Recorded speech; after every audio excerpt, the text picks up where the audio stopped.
예, 할렐루야. 예, 이제 새롭게 성경 공부라는 것을 이제 진행을 하려고 합니다. 그래서 2022년 하반기에는 기록된 하나님의 말씀 성경이라는 주제를 가지고 함께 나누고자 합니다. 좀 부족한데 그래도 준비는 했습니다. 제가 신학대학원 다닐 때 이렇게 준비했으면 A+ 맞았을 것 같은데 예, 그래도 또 나름대로 했으니까 여러분 부족하지만 그래도 하나님을 더 알아가고 또 말씀을 사랑하는 데 도움이 되었으면 좋겠습니다. 그래서 유인물 다 받으셨죠? 네, 유인물 보시고 하고 우리 옆에 분이랑 인사 한번 할까요? 우리 성경을 사랑합시다. 네, 성경을 사랑합시다. 우리 기도하겠습니다. 하나님 감사합니다. 말씀이 우리의 빛이요 생명임을 우리가 믿습니다. 하나님 부족한 자를 세워서 하나님의 말씀을 가르칩니다. 하나님이 역사하시고 함께하시고 우리의 머리와 마음을 주님 뜨겁게 열어주심으로 말미암아 하나님의 사랑하심을 우리가 깨닫고 더 순종하는 자리로 나아갈 수 있도록 인도하여 주시옵소서. 예수님의 이름으로 기도합니다. 아멘. 예, 이제 구약과 신약이라는 것이 성경에 있습니다. 그래서 구약은 제가 한 달 동안 여러분과 나누고 이제 신약은 김미수 목사님이 함께 나누어 주실 것입니다. 그래서 오늘은 그 중에서도 이 성경의 정의와 역사에 대해서 함께 나누고자 합니다. 거의 수년 전에 이 캐나다에 성공회라는 게 있습니다. 그래서 성공회가 뭐냐면 이 개신교와 카톨릭의 중간 정도 되는 게 성공회입니다. 근데 이 성공회는 대주교라는 사람이 있는데 그 대주교가 재혼을 하게 됐습니다. 근데 재혼을 하게 됐는데 이 결혼식장에 들어오는 사람이 누구였냐면 이 수염 달린 남자였습니다. 하나님을 믿고 하나님의 말씀을 전하는 대주교였습니다. 그러니까 그를 따르는 신도들이 100만 명이 넘어갔고 그러니까 엄청난 그 충격과 파장을 그때 가져왔습니다. 그러면은 성경을 너무나 잘 아는 사람이 이 그저 동성애라는 죄를 짓기 위해서 먼저 해야 되는, 반드시 해야 되는 것이 있는데 그것은 바로 성경의 하나님의 말씀이 하나님의 말씀이 아니라 사람의 말씀이라는 것을 먼저 그가 이야기하기 시작하는 겁니다.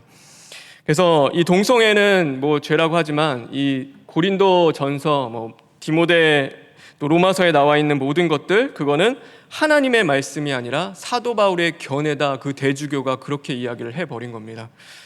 그래서 성도가 죄를 지으려고 할 때 그것이 가능하려면 그 죄라는 것을 밝히고 있는 이 성경을 먼저 공격해야 하는 겁니다. 그래서 하나님의 말씀이 아니라 사람의 말씀이고 사람의 작품이고 그러기에 사람이 썼기 때문에 오류가 있을 수 있다. 그러니 내가 하는 이 일은 죄가 아니다.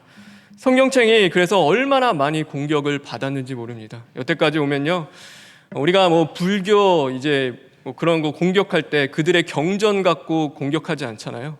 근데 누가 공격하냐면 이단과 죄를 짓고 싶어하는 그 심령이 있는 자들은 이 성경책을 공격을 하는 겁니다.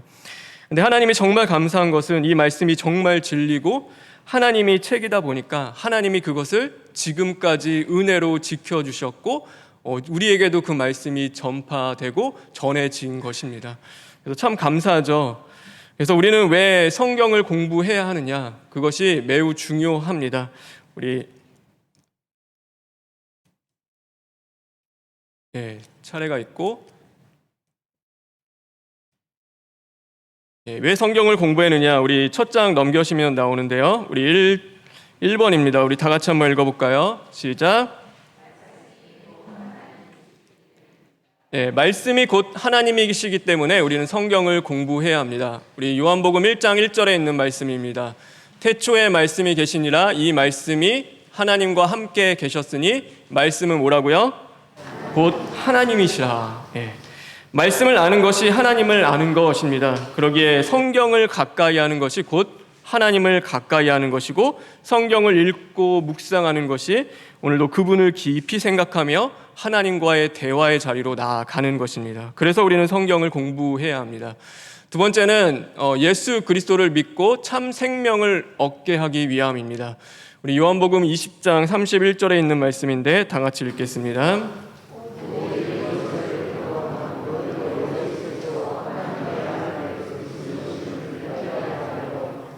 또 너희로 믿고 그 이름을 힘입어 생명을 얻게 하려 함이니라. 하나님의 아들 예수 그리스도를 통하여 구원을 믿고 참 생명을 얻기 위해서 우리는 성경을 공부해야 합니다. 그래서 매일 성경 생명을 우리가 정말 얻고 싶잖아요. 매일 하나님이 주신 참 생명을 얻고 싶으면 성경 속에서 우리가 하나님을 만나야 하고, 우리가 매일 말씀 속에 거하지 않으면 결국 우리는 생명이 아닌 세상을 향하여 나아갈 수밖에 없는 것입니다. 세 번째 이유는요, 우리 다 같이 한번 읽어볼까요? 시작.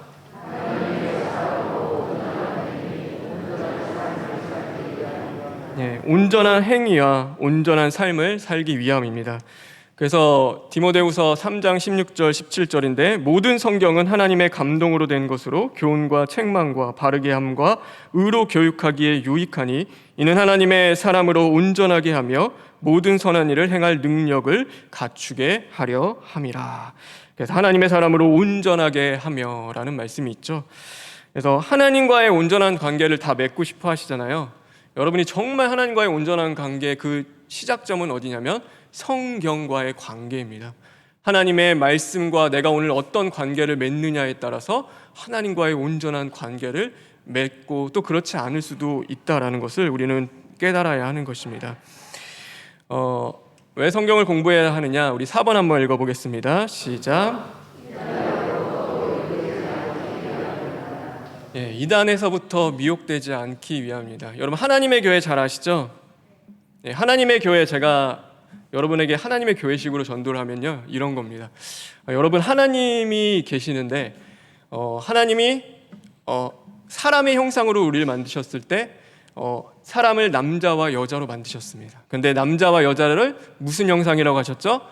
하나님의 형상인데 우리의 형상이라고 한 겁니다. 그래서 하나님은 남자, 그러니까 아버지 하나님도 있고 어머니 하나님도 있는 겁니다. 성경에, 그리고 제가 모성애, 어머니 하나님으로서의 모성애를 쫙 설명합니다. 그래서 그런 것들, 우리가 하나님 앞에 기도할 때도요, 아버지 하나님 앞에 기도하면 공적인 것입니다. 그런데 나의 이 개인적인 문제, 어려움은 어머니 하나님 앞에 기도해야 합니다. 아버지가 직장 생활하고 회사 생활하듯이 어머니는 가정을 돌보듯이 어머니 하나님 앞에 기도해야 합니다. 그래서 그럼 어머니 하나님이 도대체 어디 있냐? 도대체 어머니 하나님이 어디 있길래 어머니 하나님이 하냐? 그럼 이 갈라디아서 4장 26절을 얘기합니다. 우리 읽어보면요, 오직 위에 있는 예루살렘은 자유자니 곧 우리 어머니라. 그럼 이때부터 헷갈리기 시작합니다. 어머니 하나님이 있나? 진짜 어머니 하나님 앞에 기도해야 하는가? 그러면은 진짜 나의 문제들도 해결받을 수 있을까? 이제 그때부터 해결하는데, 이거는 성경을 전혀 모르기 때문에 당하는 겁니다. 이 성경 갈라디아서 4장 26절에 이 어머니는 누구냐면은 그 약속의 계보를 따라오는 사라를 이야기하는 겁니다. 그래서 우리는 사라, 약속의 씨, 하나님의 사람으로서 낳은 자들이라 그 설명을 하고 있는데, 그러니까 교묘하죠. 그것만 딱 빼내가지고 봐라, 성경에도 어머니 하나님이 있다. 그러니까 우리가 믿는 하나님이 진짜 하나님이고, 그러니까 너희들 믿는 거는 기독교 개신교에서 얘기하는 거짓 목사들, 선지자들이다. 그 중세 교회의 그 교부들이 다 라틴어로 성경하고 너희 성경의 비밀을 다 가린 것처럼 너희들에게도 지금 목사들이 다 가리고 있는 거다. 그래서 성경을 제대로 가르쳐준 사람이 없다. 그렇게 나오기 시작하는데 이제 할 말이 없어지는 겁니다. 여러분, 누가 만약에 하나님 교회에서 얘기하면요, 이거는 아브라함의 그 아내인 사라를 이야기하는 겁니다. 그래서 성경에 어머니의 하나님이라는 것은 전혀 없고요, 그거는 성경적이지 않고 이단적인 겁니다. 그래서 여러분이 성경을 알아야 합니다. 우리가 한 가지 더 볼까요? 여러분, 구원파 잘 아시죠? 구원파라는 게 있습니다. 그래서 사건도 참 많았는데, 이 구원파는 종교 행위라고 해서 이 주기도문, 사도신경 11조 이런 것들을 하지 않습니다. 그래서 여러분이 구원파 교회에 문제가 있다. 우리 교회는 주기도문 안 해. 우리 교회는 사도신경 같은 거 안 해. 우리 교회는 11조 안 해도 돼. 이렇게 나오면요, 뭘 의심해봐야 하냐면 그 교회가 구원파일 확률이 많이 있습니다. 왜 그걸 갖고 오냐면 이 갈라디아서 5장 6절에 있는 말씀인데, 우리 밑에 한번 읽어볼까요? 시작.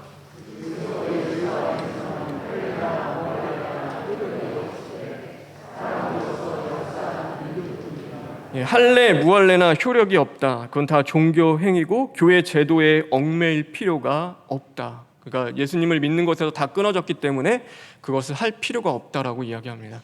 근데 그것도 당연히 잘못된 겁니다. 이것만 갖고 와서 좋을 대로 사용하는 것이고, 정말로 우리는 성령의 할례를 받는 자들로서 행위를 바르게 해야 된다는 게 갈라디아에서의 최종 결론인데, 그거는 다 무시해버리고 그냥 지금 요 말씀만 갖고 와서, 그러니까 이게 교회 안에 문제가 생기니까요, 그런 그 싸움 가운데서 바울이 얘기하는 건데, 그러니까 이게 잘못된 건데도 불구하고 그것을 갖고 옵니다. 근데 우리는 그것에 대해서 준비가 되어 있지 않고 모르면은 그냥 그런가 보다라고 하며 미혹되고 넘어갈 수 있는 겁니다. 우리가 성경을 공부해야 되는 마지막 이유입니다. 우리 다 같이 한번 읽어볼까요?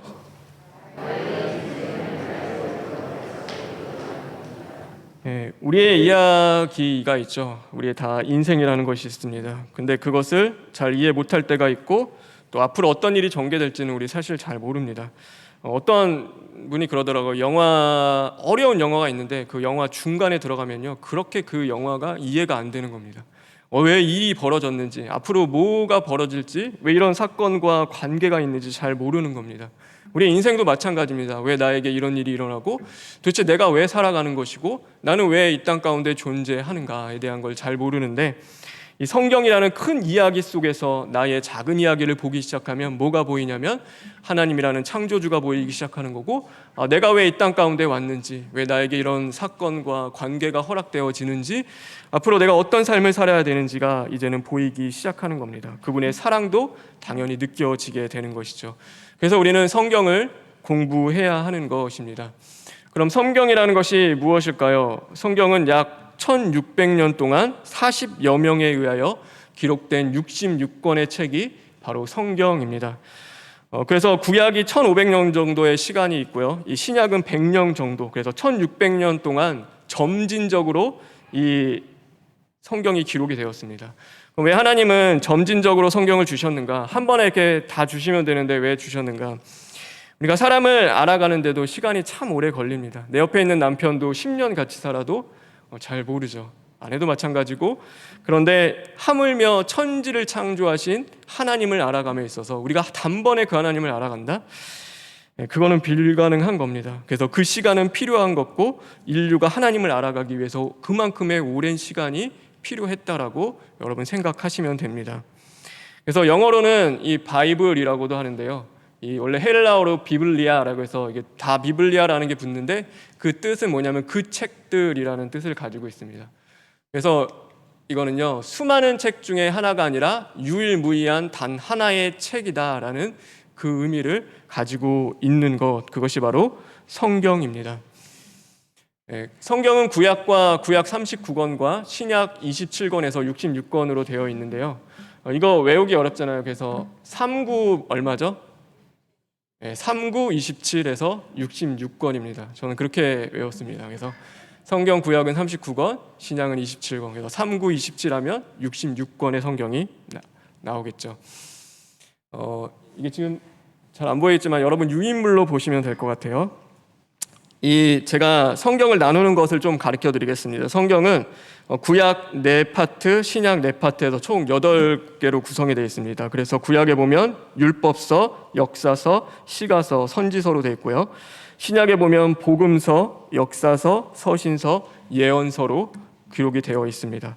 그래서 율법서는 이 5권인데 모세오경이라고도 이야기합니다. 창세기, 출애굽기, 레위기, 민수기, 신명기.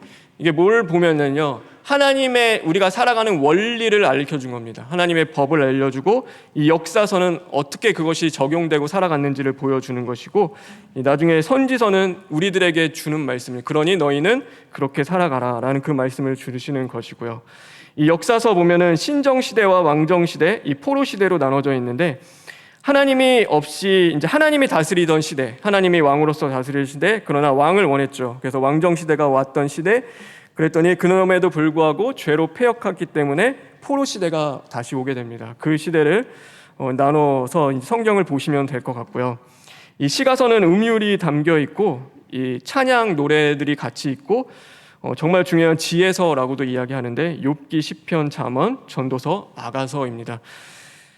이 선지서 보면은요, 대선지서와 소선지서로 나뉘는데, 담임 목사님이 저번에도 말씀하신 것처럼 이 대선지서는 분량입니다. 분량. 긴 성경과 짧은 성경을 나눠져 있고요.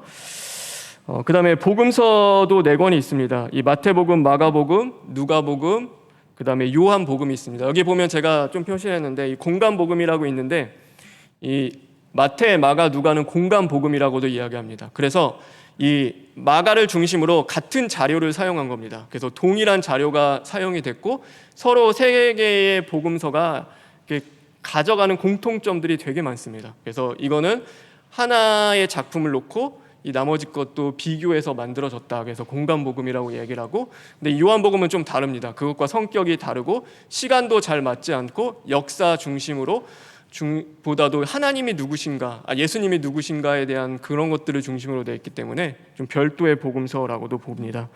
그 다음에 역사서로는 이 신약에는 사도행전이 있고요. 이 서신서에 보면은 바울 서신, 히브리서, 그 다음에 공동 서신이라는 것이 있습니다. 그래서 바울이 쓴 서신들, 바울이 전도 여행을 하고 선교를 하면서 썼던 서신들이 바울 서신이고요. 이 히브리서는 기독교 변증서라고 생각하면 됩니다. 그래서 히브리서는 좀 다릅니다. 저자도 알 수도 없고, 그런데 기독교가 무엇인가에 대한 변증, 그러니까 알고 싶으면은 이 히브리서를 보면 되는 겁니다. 그리고 공동서신이라는 것이 있는데 이거는 야고보서, 베드로 전후서, 요한 1, 2, 3서, 유다서입니다. 그래서 특정한 교인이나 개인에게 보내는 서신이 아니라 그러니까 모든 그리스도인, 하나님을 믿는 신자들에게 쓰진 책이 바로 이 공동서신입니다. 그래서 다른 말로 일반 서신, 교회 서신이라고도 부르기도 합니다. 그리고 마지막으로 예언서가 있는데요. 이 요한계시록이 바로 그 예언서에 속합니다. 그래서 성경은 이렇게 구성되어 있습니다. 구약 39권, 신약 27권으로 되어 있고 8가지로 나누어서 보시면 될 것 같습니다.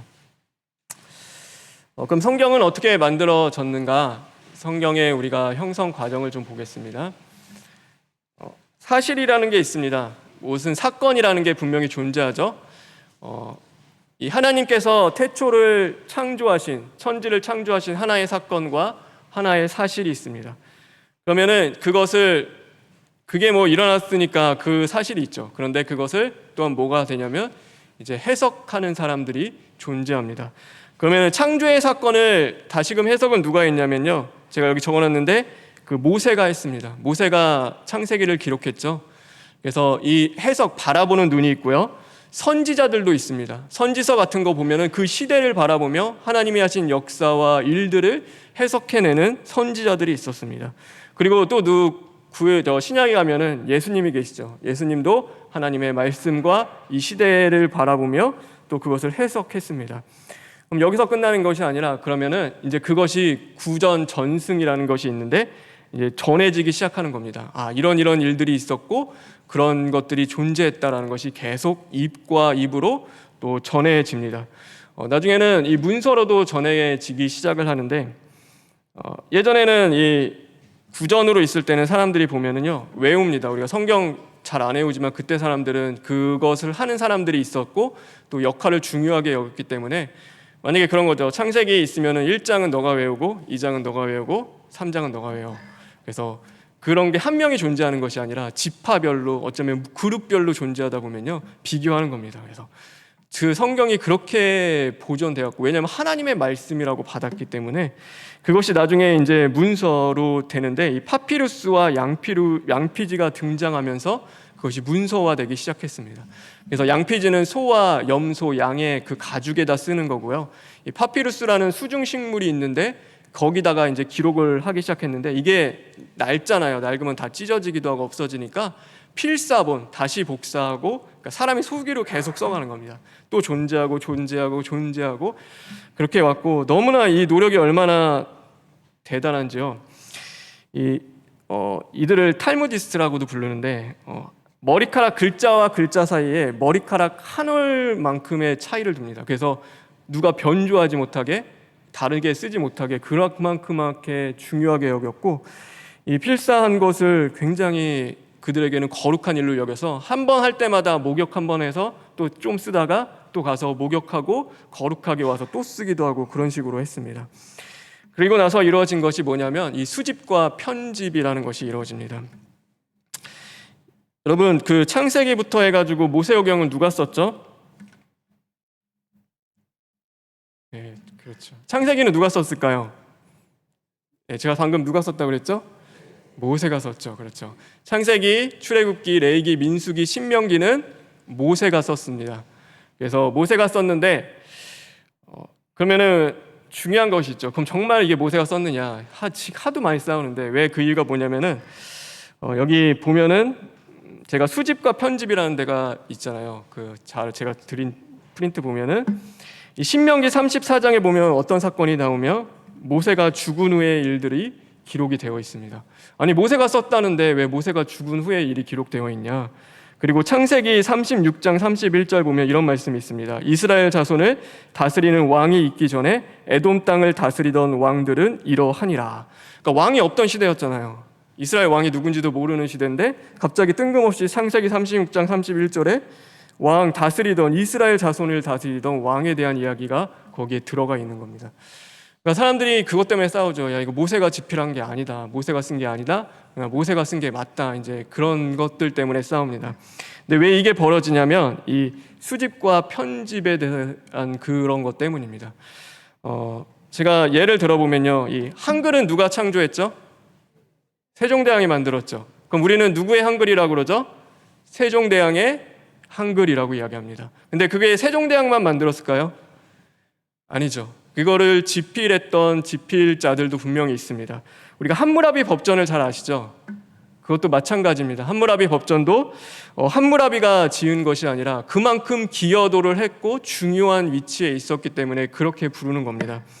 여러분 책 신라권이라는 책 아시나요? 존 밀턴의 그 책을 이 존 밀턴이 실명했을 때 쓴 책입니다. 실명했을 때 쓴 책인데 누구를 어떻게 그러면 이 신라권이라는 책이 나왔느냐? 40세에 실명을 했는데 주변의 가족들, 친척들, 지인들에게 대신 써달라고 부탁한 겁니다. 그러니까 자기가 부르고 그 옆에 있는 사람이 대신 쓴 겁니다. 그래서 원본을 보면요, 글자체랑 다 다릅니다. 그러니까 여러 사람이 그것을 작업을 했기 때문에 원본 책은 완전히 다른 글씨들이 다 이렇게 중간중간에 다 들어가 있습니다. 이 성경이란 것도 마찬가지입니다. 모세오경, 창세기부터는 모세가 썼습니다. 그러나 그것을 성경으로 경전으로 집필하고 수집하는 가운데 그들의 사람들의 의견이 조금씩 들어갔던 것입니다. 그래서 그런 일이 있는데 그러면 그것이 성경의 문제가 되는가? 하나님의 말씀을 이해하는 데는 아무 문제가 없는 겁니다. 그래서 우리는 모세오경을 모세가 쓴 것으로 분명히 믿고 받아들여야 하는 것이죠. 예, 그렇게 나중에 보면은 이 수집된 것이 정경이 되게 됩니다. 이건 좀 이따 제가 설명할게요. 그 밑에 이제 연대기가 나오는데요. 이 처음에 BC 400년경에 이 에스라 아시죠? 성경에 느헤미야, 에스라, 포로기 때 존재했던 하나님의 사람이죠. 그러니까 율법 학자였습니다. 이 에스라에 의하여서 이 율법서가 경전으로 이제 만들어지게 됩니다. 그래서 유대인의 성경이 이때 처음 탄성을 하게 된 것이죠. 그리고 나서 유대인의 성경은요, 제가 다음 시간에 좀 더 자세히 나눌게요. 거기 보면은 이 타나크라고 하는데 율법서, 예언서, 성문서. 우리는 아까 제가 구약은 4개로 나눈다고 했잖아요. 이 유대인들은 3개로 나눕니다. 그래서 그 차이가 뭔지는 제가 다음 시간에 좀 설명을 해드릴게요. 그 다음에 BC 300년경에 이 그리스어로 된 70인역이라는 성경이 만들어집니다. 이제 포로기 이후에 성경이라는 것이 보면요, 이렇게 되어 있습니다. 이게 보시면은 이게 히브리어 성경입니다. 히브리어 성경은 좀 특이한 게 뭐냐면요, 여기서부터 읽어가는 겁니다. 오른쪽에서부터 왼쪽으로 읽어가게 되고, 요 위에 있는 것이 이제 자음이고 요 밑에 있는 것이 모음입니다. 그래서 좀 어렵긴 한데 이렇게 읽어 나가게 하는데, 이제 여기는 지금 밑에 모음이 있는데 원래 초기 히브리 성경에는 이 모음이 다 빠졌습니다. 그러니까 성경을 모르는 사람은 아예 못 읽는 거예요. 그러다 보니까 이 나라도 잃어버렸죠, 포로기 때. 그 다음에 글씨도 잃어버렸죠. 뭐 헬라어 쓰기 시작하고 아람어 쓰기 시작하니까 이게 성경이 보존이 안 되는 겁니다. 그런 상황 가운데 있었는데 이집트를 통치하던 프톨레미우스 2세가 있습니다. 알렉산더가 죽고 나서 이제 후계자를 남기지 않고 죽다 보니까 그리스의 알렉산더가 이 부하들이 다 나라를 나눠서 다스리게 됐는데 이집트 쪽은 이 프톨레미우스 2세가 다스렸습니다. 근데 그가 뭘 했냐면은, 야, 이스라엘 우리 도서관에 내가 하나님의 말씀 성경을 좀 놓고 싶다. 그러니까 12지파에 좀 사람들 좀 보내달라. 그래서 72명이 모입니다. 그리고 나서 이 히브리어 성경을 헬라어로 번역하는 작업을 하기 시작했습니다. 그래서 그때 생겨난 것이 바로 이 70인 영이고, 이 70인 영은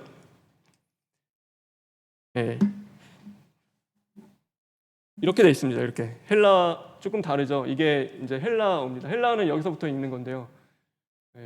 쭉 보시면은 이런 식의 이게 헬라어 성경입니다. 그래서 이런 헬라어 성경이 처음 이제 발견됐고, 이 구약 39권과 매경 15권으로 구성이 된 이 70인역이 만들어졌습니다. 매경에 대한 이야기는 제가 나중에 김민수 목사님이 하실 것 같고요. 신구약 중간기 때 등장한 15권의 성경인데 우리는 그것을 성경으로 인정을 하진 않습니다. 그리고 나서 뭔 일이 있었냐면 바로 예수님이 탄생하십니다.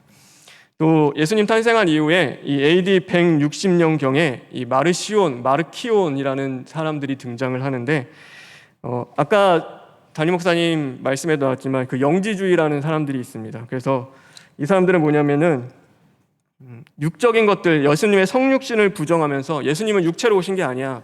그것도 다 신이셨어. 고통이 없어. 그러니까 십자가에서 죽으실 때 예수님은 물과 피를 다 흘리며 우리를 위해 그 모든 고통을 다 쏟아 부으셨는데, 아니야, 그분은 신이셨기 때문에 그런 우리 같은 고통을 느끼지 않았을 거야. 이제 그러면서 나온 것이 마르시온이라는 자들인데, 이 사람들은 바울 서신 10권과 누가복음만 인정하는 겁니다.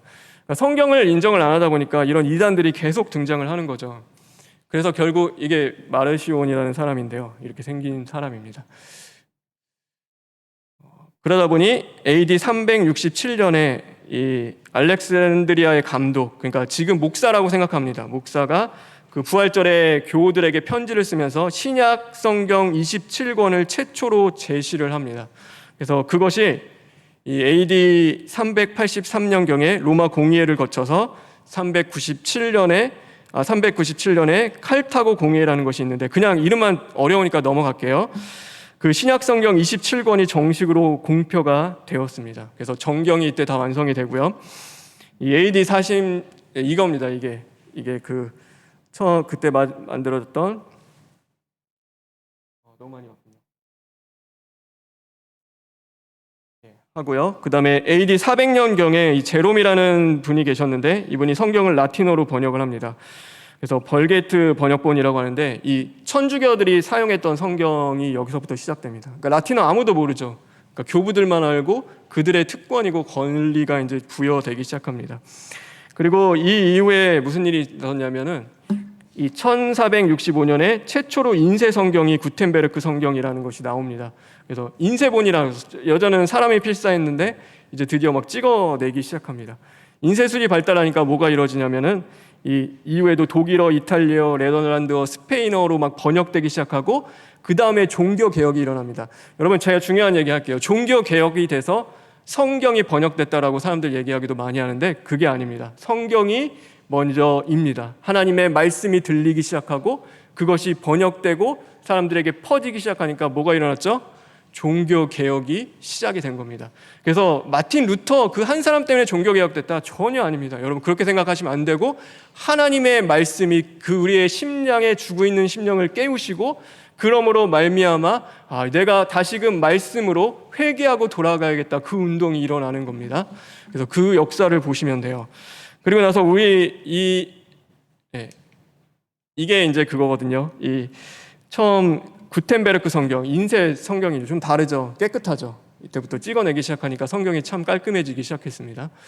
그리고 우리나라 그럼 번역은 언제 됐는가? 1887년에 존 로스 선교사에 의해서 최초 성경본 한국어 성경으로 이제 번역이 되는데요. 이분입니다. 존 로스 선교사님이 오셨고, 그 예수 성교 전서, 이 전서, 이게 옛날 말 그렇죠. 이 성경이 우리의 최초의 한국어로 번역된 성경이고, 이게 이제 읽혀지기 시작을 했습니다. 이해가 되시나요? 어려우세요? 괜찮아요? 그럼 계속 갈게요.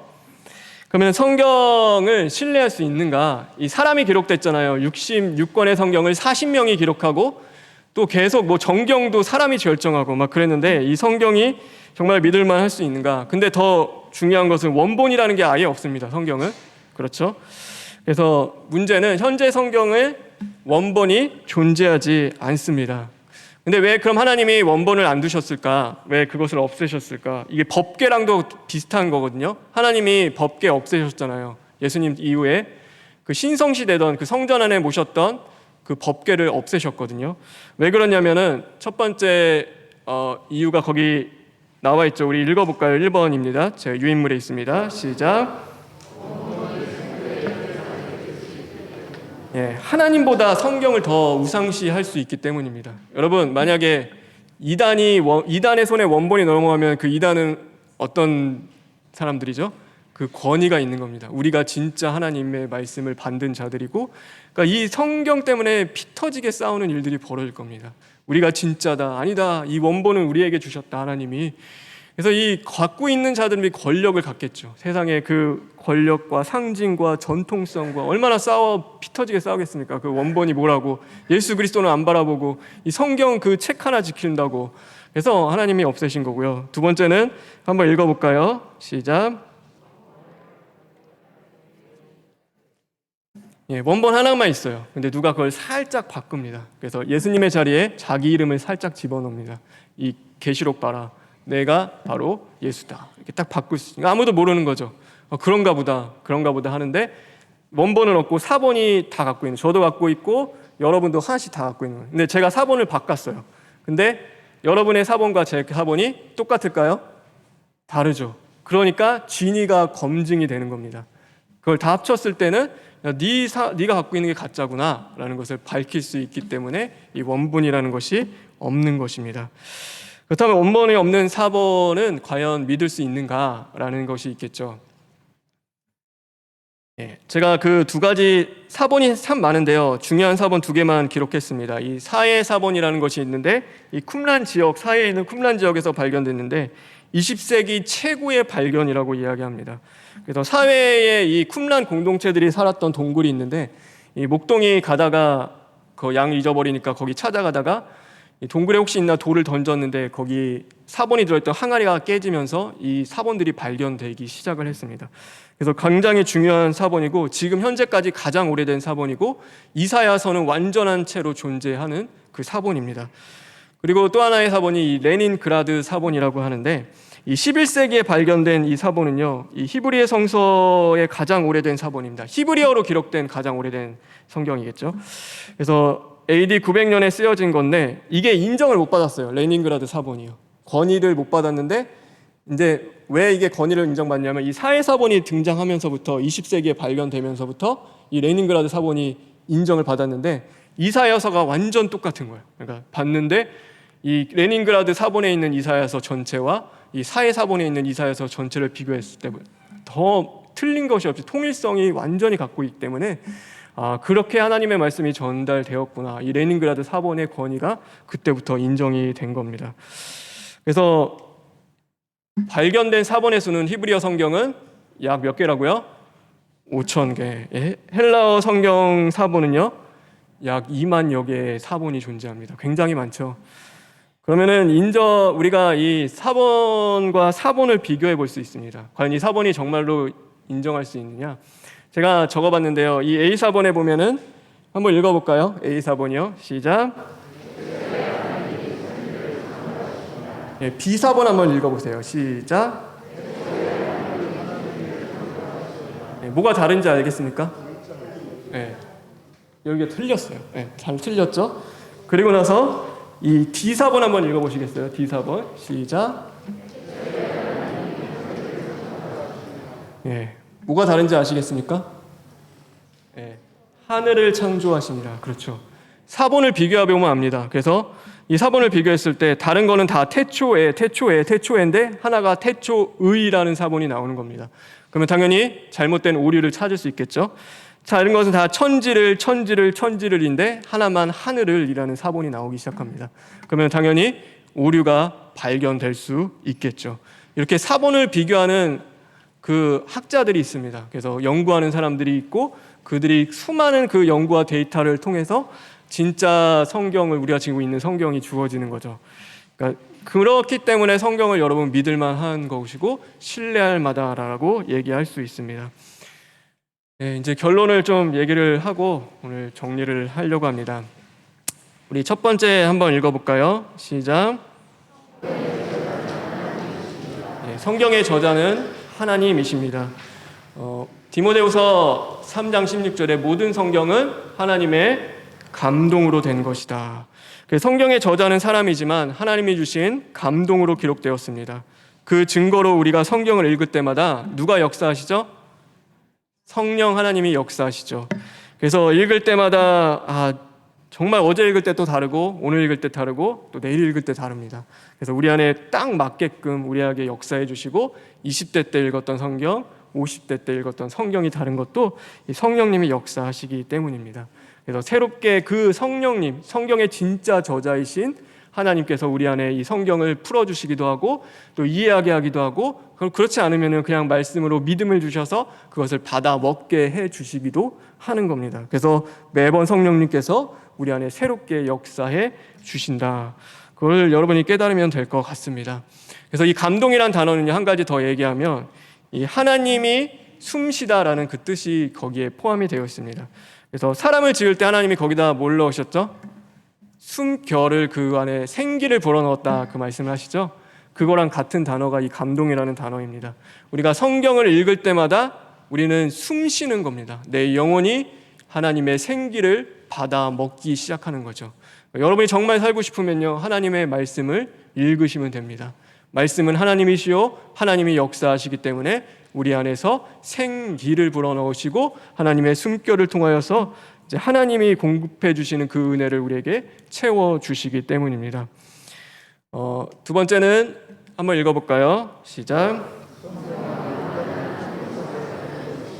성경은 완전한 통일성을 가지고 있습니다. 성경은 1600년대에 걸쳐서 기록이 되었죠. 그러니까 여러 저자에 되었는데 전혀 통일성 없거나 연관이 없을 것 같은데 그것이 통일되고 또 연관되는 것은, 조화를 이루는 것은 하나님의 말씀이기 때문입니다. 그래서 하나님이 쓰셨고 하나님의 방법으로 모으셨습니다. 우리 에베소서 4장 5절부터 6절인데 다 같이 한번 읽겠습니다. 시작.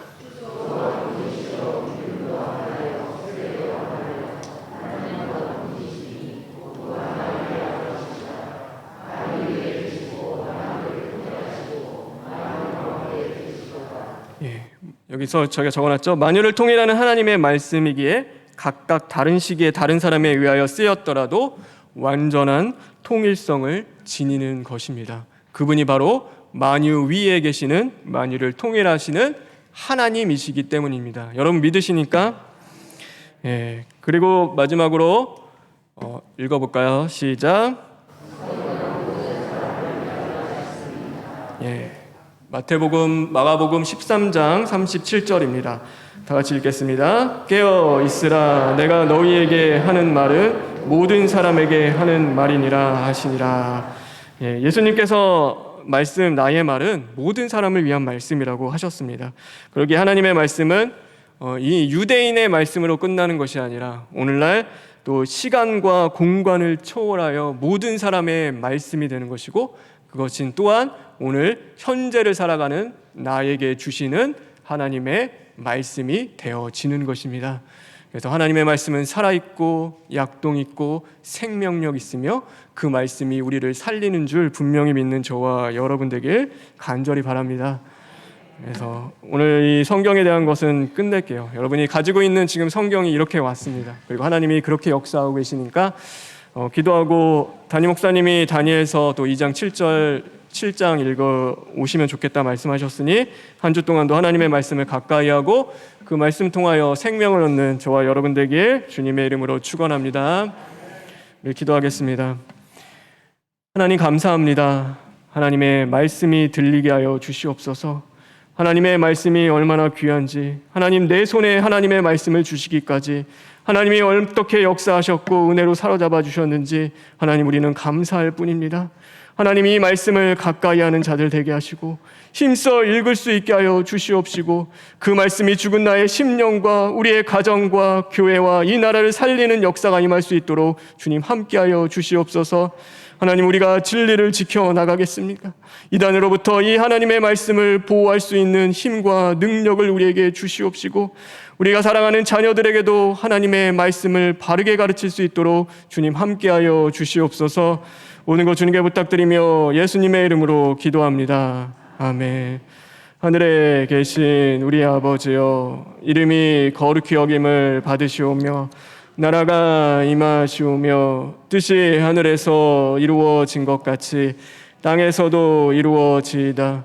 오늘 우리에게 일용할 양식을 주시옵고 우리가 우리에게 죄 지은 자를 사하여 준 것 같이 우리 죄를 사하여 주시옵고 우리를 시험에 들게 하지 마시옵고 다만 악에서 구하시옵소서.